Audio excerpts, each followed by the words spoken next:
Good afternoon, everyone, and welcome to Getting In, a College Coach Conversation. I'm going to make my standard plea at the start of the podcast. If you enjoy this podcast, if you are finding it helpful, if you have found it helpful as you go through the college process or your kids go through the college process, please help others find us by posting a review on Apple Podcasts. So the more reviews we get there, the higher we rise and the easier it is for people to find us. All right, so today's show, we are answering your questions. So thank you to those of you who submitted questions on LinkedIn, on Facebook, via email. We're going to be answering those for you today. But before we get to that, we have another in our med school series, and joining me for that is my colleague and a former director of admissions at both Stanford and Columbia Medical Schools, Lauren DiProspero. Hi, Lauren. Hi, Beth. Thanks so much for being here today, and excited to talk about this next one. I don't know, excitement might be slightly the wrong thing, but I am excited to talk about this because it's such valuable information that I want people to be aware of. We often think about the biggest hurdle of becoming a doctor is getting into medical school, right? You get into medical school, you graduate, and you're a doctor, but that's not entirely true. So walk us through the other steps that are required before you actually become a doctor. Yeah, absolutely. So to become a doctor, you have to graduate from medical school.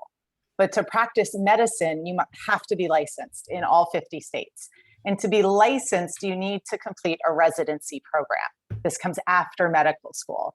And it doesn't matter what specialty you're in, from family medicine to neurosurgery. And so sometimes people don't realize there is a residency. And the people say, oh, that's just for neurosurgery or some big specialty. No, it's every single form of medicine. And a lot of people assume that it's just the next step. Right? You just go on. It's a formality. Yeah, right? Exactly. But it's not. And there was a New York Times article back in February that reported that there are about 10,000 medical school graduates that are chronically unmatched with residency programs. Right. Which is a large number. Yeah, that's a huge number of people. And I guess my question for you is why?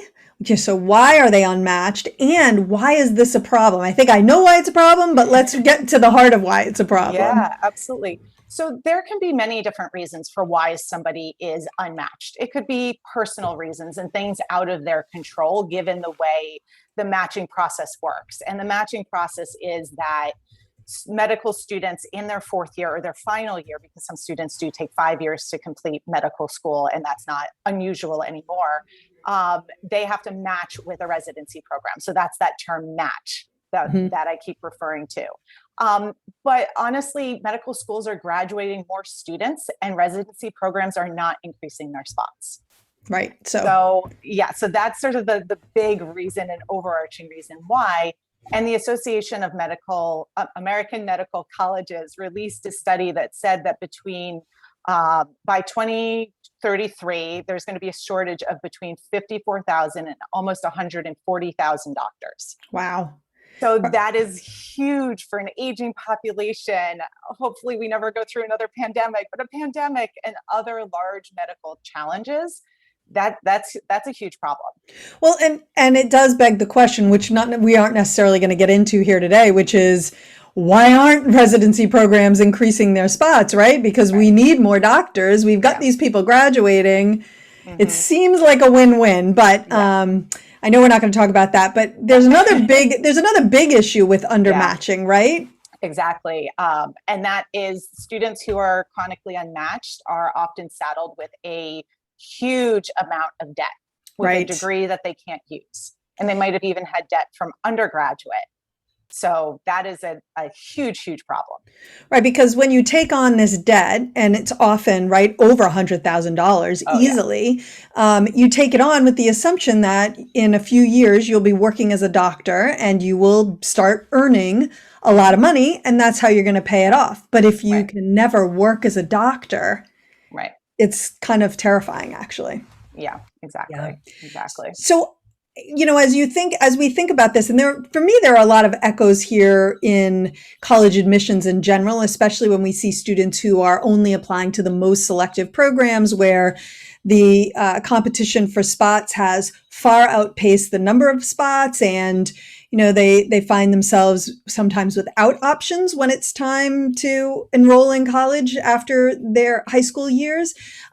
This is, of course, a little bit different, but is there a way to kind of guard against being unmatched, or is there something that students should be looking at when they look at their medical school options? Yeah, absolutely. So I'll talk a little bit about a few of the populations that have incredible challenges with this, and then walking through how to kind of prevent against this as you're doing your medical school, because not all medical schools and student populations are going to be equal in the residency process, right? Hmm. So students who go to medical school abroad, right? It's somewhat popular to go to the Caribbean to do your medical school, not because it's the Caribbean, but because they have it's slightly easier to get into those schools. Right. I wouldn't say it's easy, but it's easier than a lot of mainland medical schools.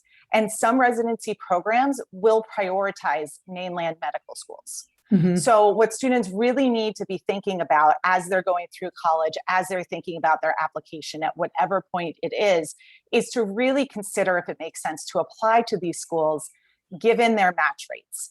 And not Right. every school in the Caribbean is created equal. So, some have higher match rates than others. So, it doesn't mean that you shouldn't be considering it.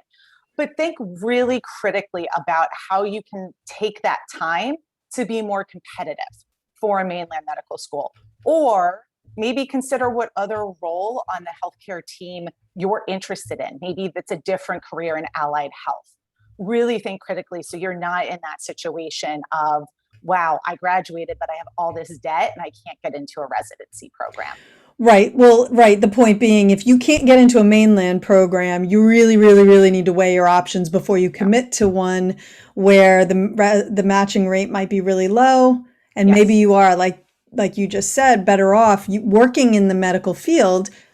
But I know for a lot of people, at least those that I've talked to, and they do tend to be on the younger side. Hmm. They're very like, it's medical school or nothing. I have to Right. be a doctor. Right. But it might be nothing. And is that really what you want? Right. Yeah, And plus exactly. debt. So, Yes, yes. exactly. And often students haven't spent the time exploring what it means to be a doctor. They Yeah. haven't done, and that's because they're in high school. I'm not expecting them to have done it, but part of your preparation in college for medical school is spending that time shadowing, spending Hmm. time in healthcare settings to see which is the right match for you. You might have always thought you want to be a doctor, but then you realize, wow, I like the relationship a nurse has with a patient better, or PT really speaks to me for one reason or another, right? There are all Right. of these different things. And then maybe you don't like the sight of blood. So maybe you work on the business side of a hospital, Right. or, there's so many different fields that are just, within medicine that we don't always think about. Right. Absolutely. And then there's another population that Yeah. sometimes finds a challenge, right, with matching. Yes, yes, international students. And Hmm. that's both students who have spent time in the US as an undergraduate student, maybe they've lived their whole life in the US, and those who attended undergraduate colleges abroad and coming back. And that actually still kind of affects US residents and citizens as well, going abroad to Hmm. other schools. Not all residency programs are really willing to sponsor those visas.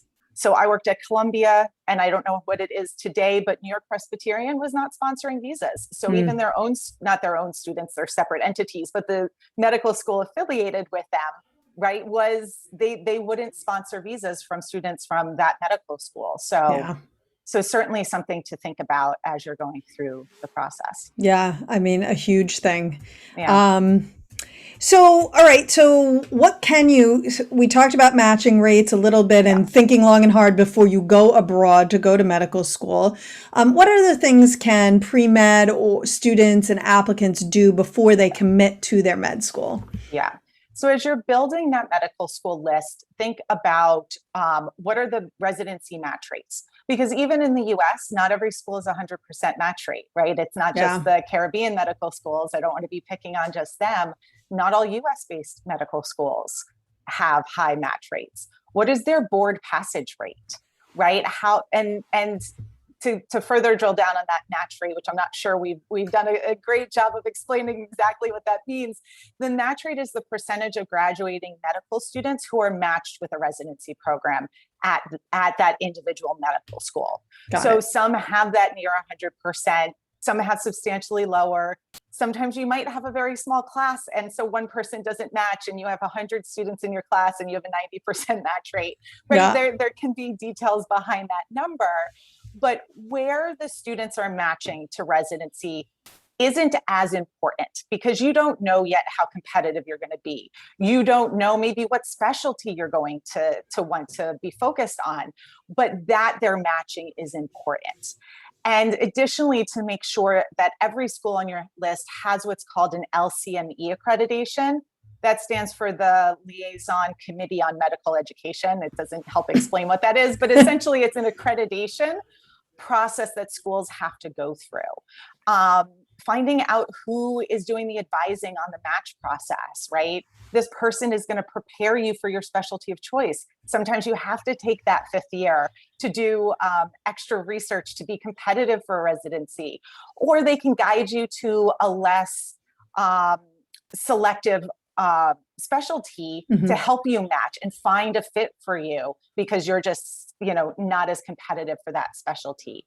And then finally, look to see if the school is undergoing a curriculum restructure, right? Some questions to be asked is, where are they in the process? And what is the impact for your specific class? How are grades going to differ if they're transitioning while you're there? And how are they going to address those changes in the residency process? Because sometimes they don't do a great job, and you might score really well on tests one time and you go to a whole new grading system and it just changes and it's a different way of learning and all of these things. So understanding that, I think, is really, really crucial. Is that a common thing for schools to undergo curriculum changes, or is that kind of happens but not super frequently? It's pretty common. I would say they probably, look over their curriculum every couple of years. There was a huge switch. We had just finished one at Columbia when I was there. So I don't know what cycle they might be looking at it, and it might depend upon the school, but they're certainly always thinking about, are we presenting this in the best way? What is the best way for our students to learn, to prepare for any exams that they might have, and all of those things. So I can't say that there would be a certain cycle, but schools certainly do this, and it's certainly something to keep in mind. Got it. Okay. Well, last thing is that, of course, lots of our listeners are high school students or the parents of high school students. So they are right now thinking, oh, I'm going to be pre-med. When I go to college, my goal ultimately is medical school, but they're not applying to medical school right now. Any things for them specifically to be thinking about today? Yeah. So, for the vast majority of high school students, this is just information to tuck in your back pocket for a couple of years. You don't need to be thinking about this until you get to the point of applying to medical schools in those months before, where you're starting to put together your list and determining, are you the strongest applicant at this point to apply? That's when you want to start thinking about that, as you're starting to think about that application. But those students who are considering BSMD programs need to be doing the same research, right? Yeah. Because you're going to be, yes, you're going to be a pre-med student. You're conditionally accepted to the medical school that's affiliated with that program. That doesn't mean you're absolutely walking in the door. You have to hit a couple of markers to get there, right? Right. Most people think it's a guarantee, but no, you need to keep up your GPA and a few other things.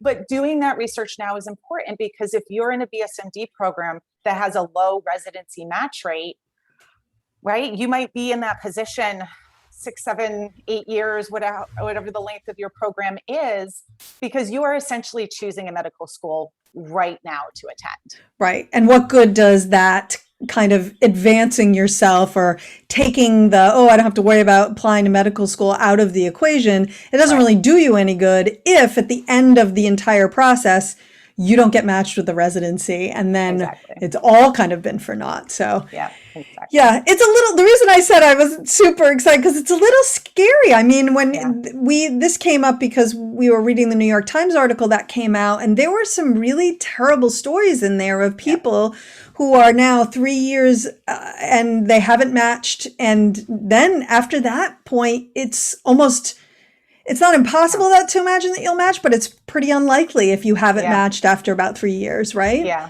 Yeah. exactly. I'd say it's exciting because it's educational for us to learn and Yes. to be able to share that, but not exciting for the fact that this exists. And hopefully over the next couple of years, residency programs start meeting where medical schools are. And if you're curious about that, the New York Times does talk about why there is a mismatch between medical schools and residency programs. Right, right. And then to your point about what we're going to see in terms of the need for physicians coming up in the future, hopefully they will figure out, oh, okay, we need to create more residency opportunities because Exactly. we need more doctors at the end of the Mm-hmm. day.